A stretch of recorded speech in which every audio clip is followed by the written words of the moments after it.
Assalamualaikum warahmatullahi wabarakatuh.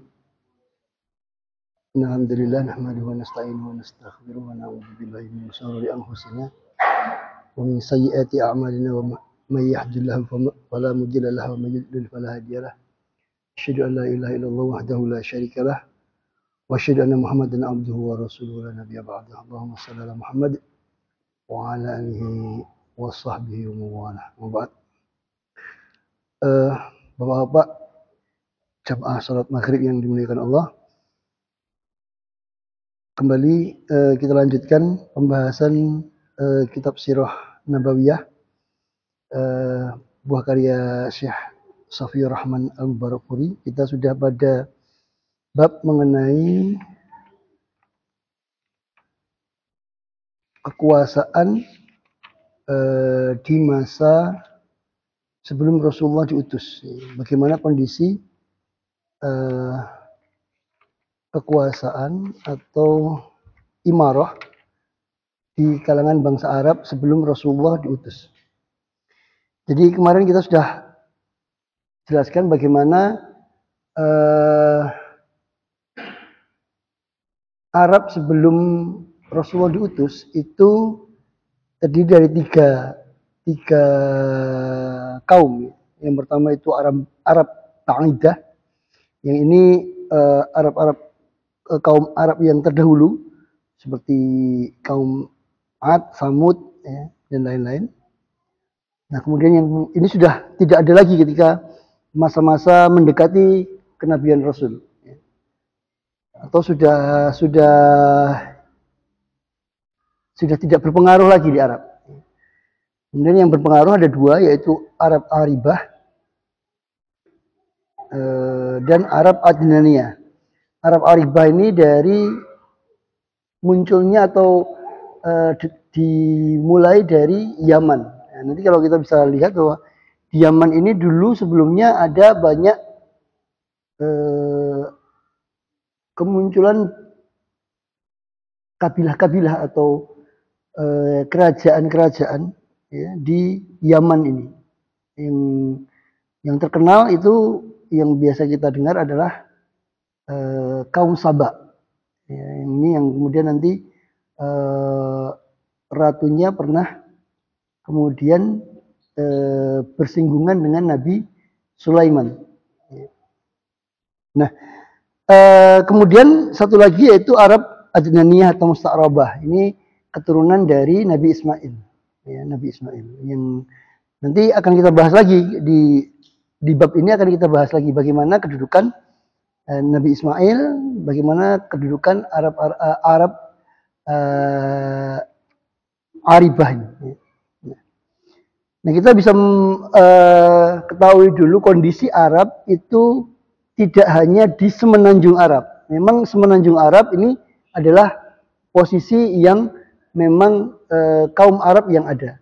Tetapi ketika kaum Arab Aribah itu ada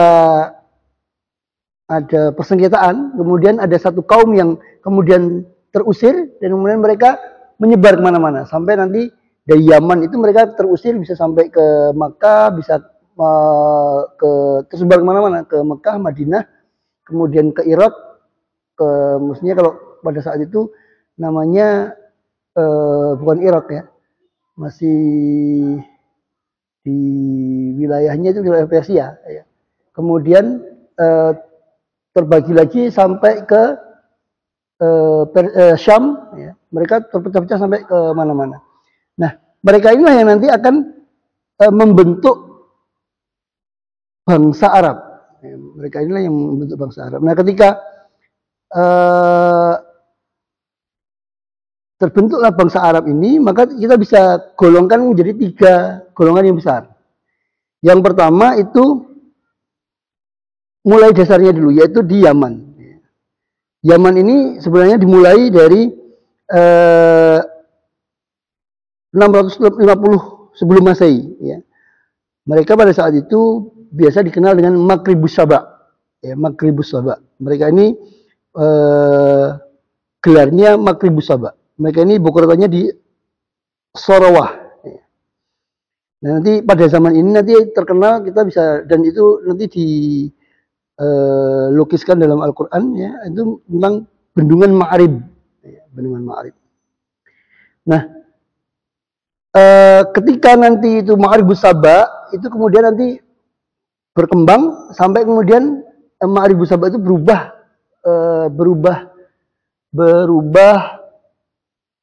sebutannya, tidak lagi Maghribus Saba, karena akhirnya mereka kemudian disebut Saba saja, disebut Saba saja, raja-raja Saba aja. Kemudian mereka memindahkan ibu kotanya dari Sarawah itu ke Ma'rib. Ya, ini ceritanya panjang sebenarnya. Kemudian setelah itu, ketika pada masa-masa mendekati masa diutusnya Rasul, itu raja-raja Yaman ini atau Raja Saba ini, ya, kemudian mereka diserang oleh Zunuwas. Ya. Tahun 523 Masehi itu diserang oleh Zunuwas. Zunuwas itu seorang Yahudi, dan mereka kemudian Zunuwas ini membuat parit-parit besar dan kemudian memaksa orang-orang Najran di situ itu untuk kemudian mereka menjadi Yahudi, ya, meninggalkan agamanya, agama Masehi, agamanya Nabi Isa, kemudian dipaksa untuk menjadi Yahudi.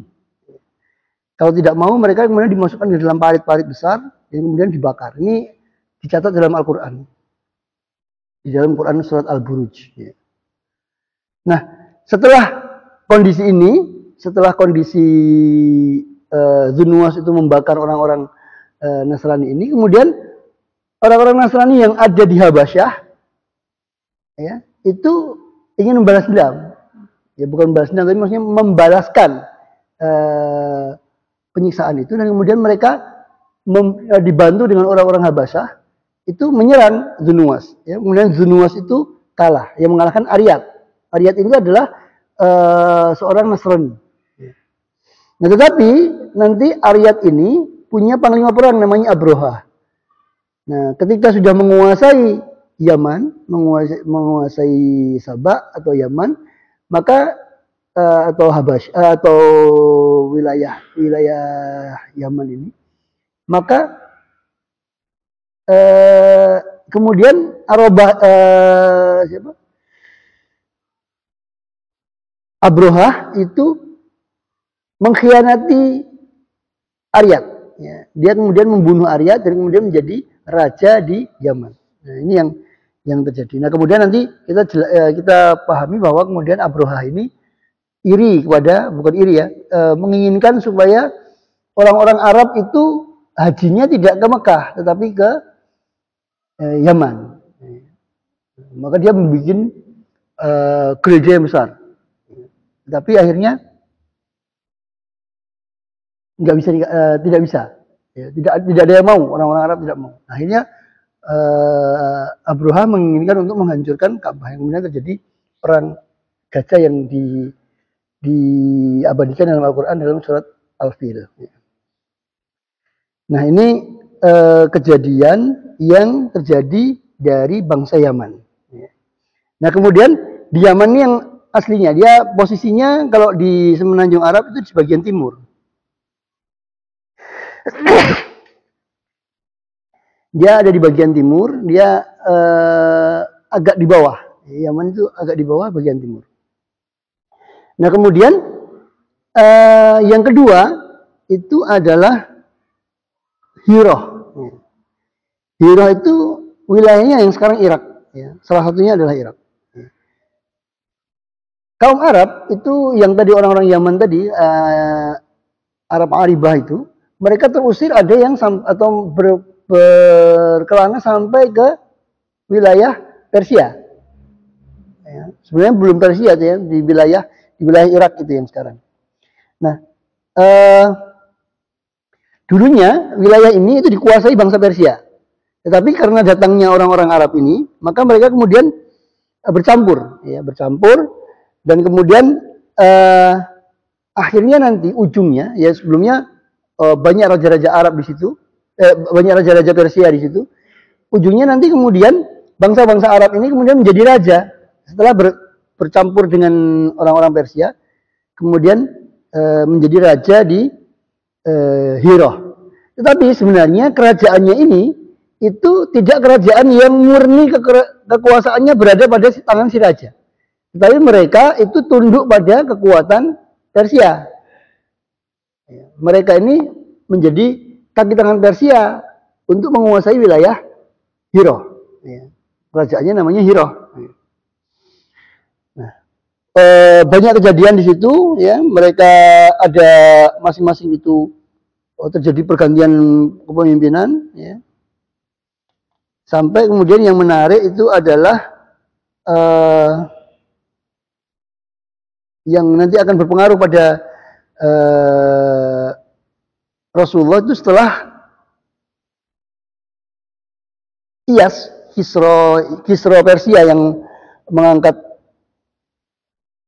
penguasa dari bangsa Persia. Setelah nanti dari wilayah dari bangsa Arab, kalangan bangsa Arab, kemudian nanti pada tahun 632 itu sebelum 632 itu orang Persia mengangkat raja dari Kisra. Tetapi di tahun 632 itu kekuasaannya kembalikan kepada Bani Lahm. Bani Lahm ini salah satu Bani Arab. Dan posisinya diletakkan di situ untuk menguatkan kekuatan Hirah, mengambil kekuatan dari bangsa-bangsa Arab untuk melawan Romawi yang ada di Ghassan, di Sam. Nanti selanjutnya adalah pembahasan bangsa Arab yang ada di Sam. Nah, jadi kondisinya Hirah ini dikuasai oleh Persia, sementara Ghassan dikuasai oleh Romawi. Persia mendudukkan raja-rajanya terakhir itu diambil dari bangsa Arab supaya bangsa Arab membantu Persia dalam memenangi Romawi di Hirah. Menjadi musuhnya Ghassan. Nah, demikian juga Ghassan. Nah, kita sekarang beralih ke Syam atau Ghassan. Nah, di Ghassan ini itu hampir sama dengan di Hirah. Mereka ini raja-rajanya adalah dikuasai oleh atau raja-rajanya tunduk pada kekuasaan Romawi. Nah, mereka ini ibu kotanya ada di Dumatul Jandal. Ini berkuasa dari suku Ghassan sampai pada perang Yarmuk nanti ketika Rasulullah sudah diutus dan kemudian mengutus para sahabat untuk jihad memerangi bangsa Romawi. Ya. Nah, ketika Rasulullah diutus, itu nanti akhirnya negeri Hirah tadi yang dari Persia tadi itu memeluk Islam. Ya.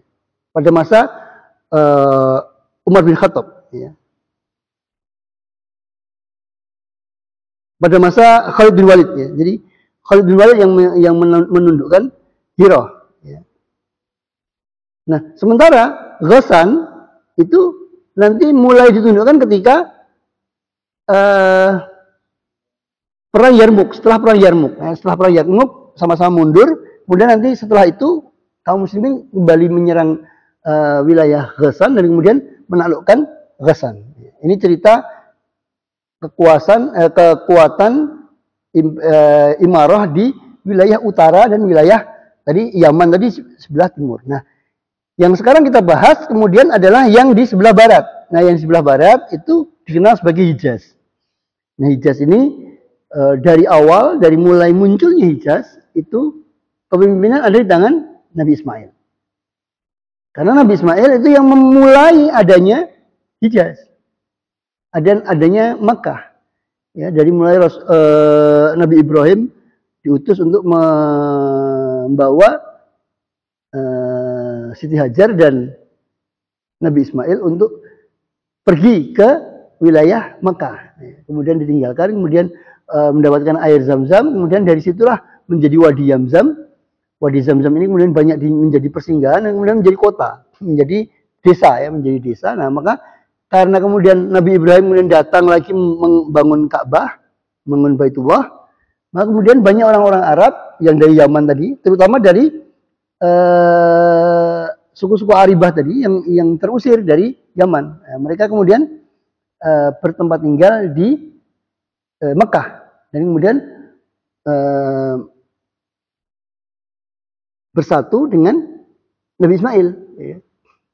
Mereka membentuk komunitas, membentuk masyarakat. Nah, kemudian Nabi Ismail pun kemudian berhubungan dengan mereka dan kemudian menghasilkan banyak keturunan dari situ. Ya. Nah, pada awal-awalnya itu semua kekuasaan itu selalu dari keturunan Nabi Ismail. Ya. Tapi lama-kelamaan karena sudah percampuran suku, kekuasaan Nabi Ismail ini mulai meredup. Ya, kekuasaan keturunan Nabi Ismail itu mulai meredup, sehingga sampai kepada munculnya Bukhtanasor. Nah, kemudian saat Bukhtanasor itu perang melawan bangsa Arab di satu Irak, bangsa Arab itu bukan lagi berasal dari Bani Jurhum, Bani Nabi Ismail. Nah, setelah itu Bani Jurhum mulai meredup dan kemudian mereka akhirnya dipimpin oleh Bani Khuza'ah pada sekitar pertengahan abad kedua Masehi. Jadi kalau abad kedua Masehi sekitar tahun 200-an, berarti 400 tahun sebelum Rasulullah diutus. Ya. Nah, ketika Bani Khuza'ah itu memimpin, itu mereka mengalahkan atau membuat Bani Jurhum itu kemudian menutup sumur Zam-Zam. Ya, menutup sumur Zam-Zam dan kemudian mengubur berbagai macam benda yang ada di Baitullah. Ya. Dia mengubur Hajar Aswad, ya, mengubur kiswahnya, ya. Itu di dalam sumur Zam-Zam namanya ditimbun, ya, sehingga tidak bisa dimanfaatkan oleh Bani Khuza'ah. Ya. Nah, setelah itu Bani Jurhum pindah ke Yaman. Nah, ketika Bani Khuza'ah menangani urusan-urusan di Makkah, itu Makkah masih menjadi pusat bangsa Arab. Jadi masih melakukan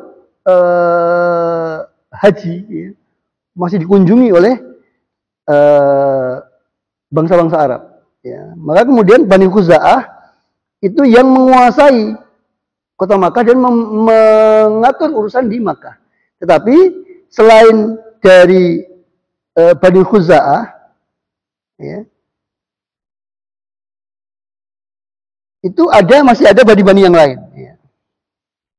Bani-bani yang lain ini kemudian diberi wewenang untuk beberapa hal. Yang pertama itu Bani Saufah. Ya. Bani Saufah ini atau Saufah ini adalah Bani Ghalz bin Murrah dari suku Ilyas bin Mubor. Ini diberi wewenang untuk menjaga keamanan orang yang dari Arafah hingga Musdalifah. Kemudian untuk ifadah dari Jumat ke Mina itu menjadi wewenang dari Bani Udwan. Sementara untuk penanganan air minum itu wewenangnya ada di Bani Udwan. Bani Tamim bin Adi, ya, dari Kinanah. Nah, itu menunjukkan bahwa ketika di Hijaz itu mereka bukan berupa kerajaan. Kalau di Hirah, di Sabak itu kerajaan. Di Yaman itu, ya, di Yaman itu kerajaan. Di Hirah kerajaan, di Ghassan kerajaan. Tetapi di Hijaz ini bukan kerajaan, tetapi dikuasai oleh bani-bani, suku-suku. Nah, suku Khuza'ah itu menguasai kota Makkah. Nah, untuk yang menguasai menanggung wewenang di 3 tempat tadi itu bani-bani yang lain. Nah ini berlangsung sampai kemudian nanti kakek moyang Rasul. Yaitu ketika kemudian datang Qusay bin Kilab. Ini kan salah satu moyang Rasul, Qusay bin Kilab ini. Qusay bin Kilab itu awalnya, jadi kalau di Hijaz itu kan tadi Bani Khuza'ah, kemudian di luar itu ada Bani dari orang-orang Saufah atau Bani Ghaus bin Murrah, kemudian ada Bani Udwan dan Bani Tamim bin Adi atau dari Bani Kinanah. Nah, ada bani-bani yang tidak diberi kewenangan apa-apa. Salah satunya adalah Bani Quraisy, suku Quraisy, dan suku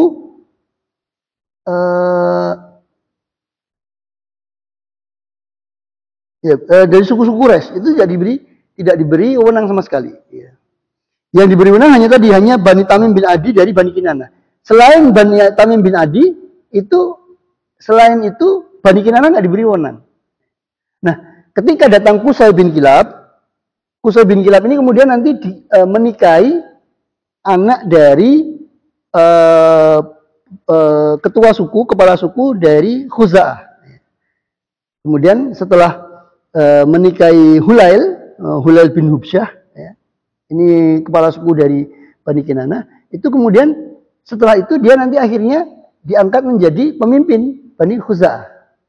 Tapi karena dia bukan Bani Khuza'ah, ya, dia membuat suatu semacam pergeseran kepemimpinan. Yang dulunya itu dipimpin oleh Bani Khuza'ah, akhirnya nanti dibalik Bani Quraisy dan Bani Kinanah yang kemudian menjadi penguasa kota Makkah. Ini ada banyak cerita, ya, tapi ceritanya ini sebenarnya bisa diambil garis merahnya. Jadi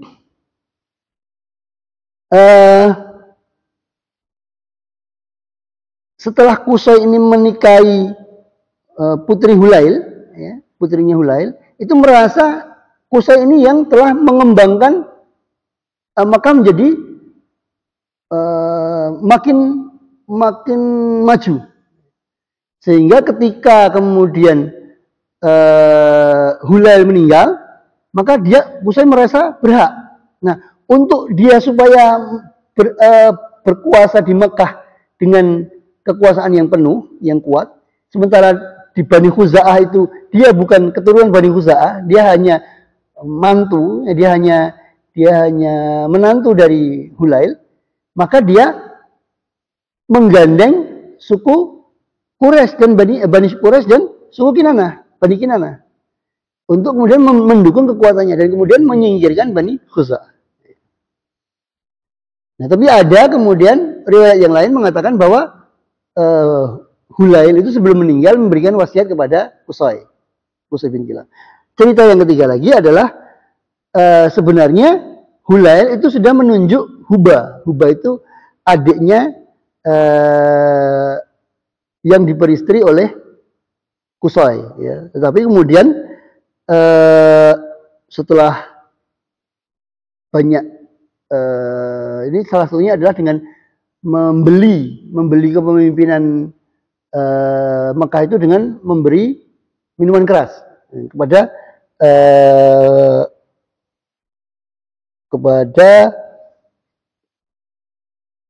orang-orang Bani Khuza'ah. Kemudian diberikan. Nah, karena diberikan kemudian supaya dia kuat, kemudian baru mengangkat orang-orang dari atau menguasainya dengan menggandeng orang-orang dari Quraisy dan dari Kinanah. Nah, tetapi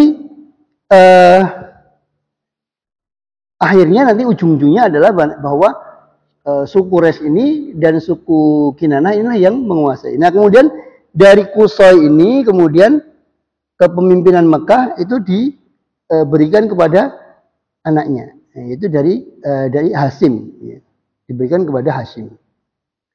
Nah, kemudian setelah Hasyim kemudian diberikan kepada Abdul Muthalib, kakek Rasulullah. Nah, sebelum itu Qusay itu yang membangun Darun Nadwah. Jadi kan kalau kita mendengar nanti di pertengahan sirah ini itu kan dijelaskan bagaimana Rasulullah itu dimusuhi oleh suku Quraisy, itu mereka selalu melakukan perundingan di Darun Nadwa.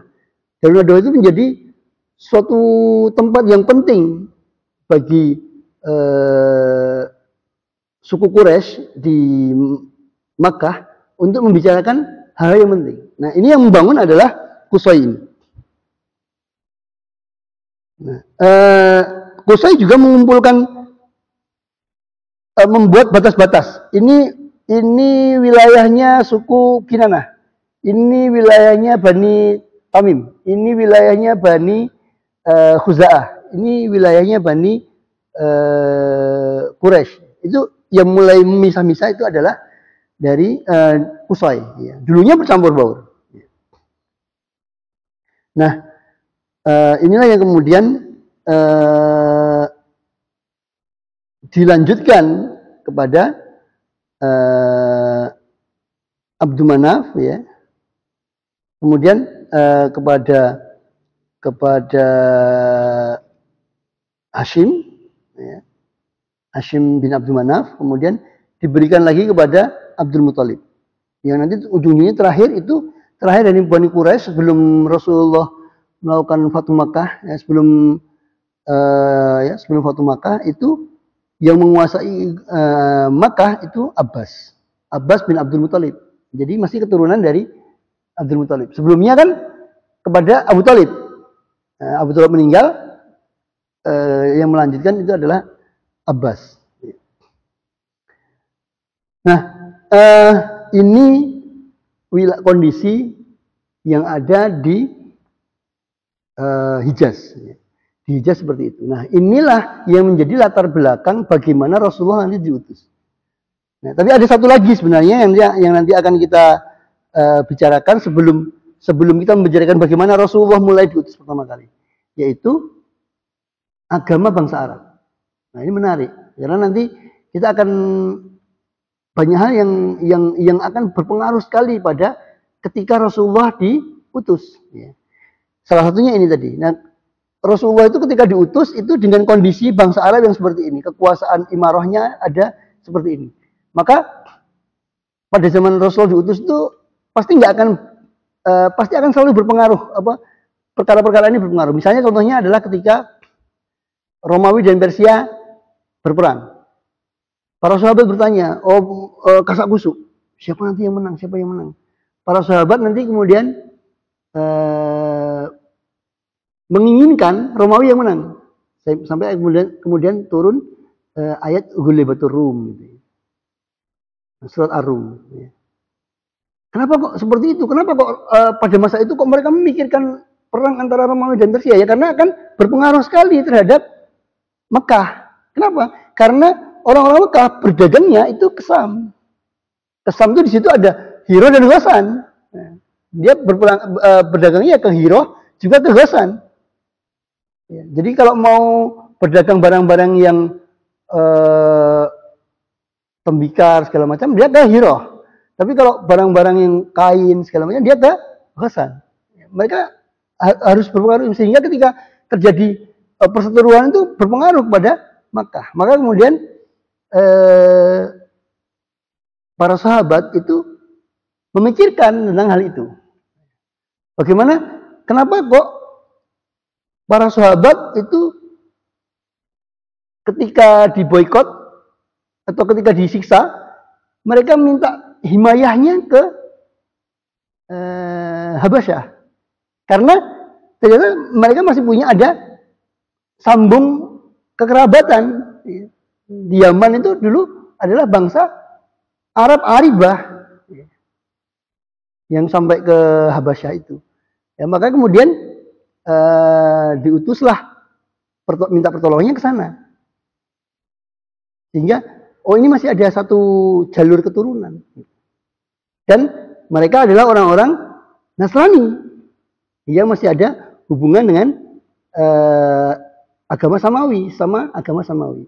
Nah, nanti itu akan berkaitan juga dengan pembahasan mengenai agama bangsa Arab sebelum Rasulullah diutus.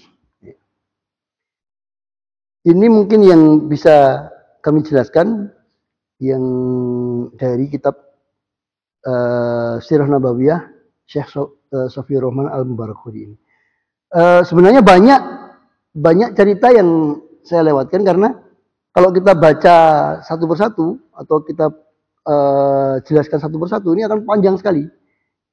Dan hubungannya terhadap sirah itu nggak terlalu signifikan. Tetapi yang saya nukil tadi hanya yang beberapa hal yang nanti akan ada hubungannya dengan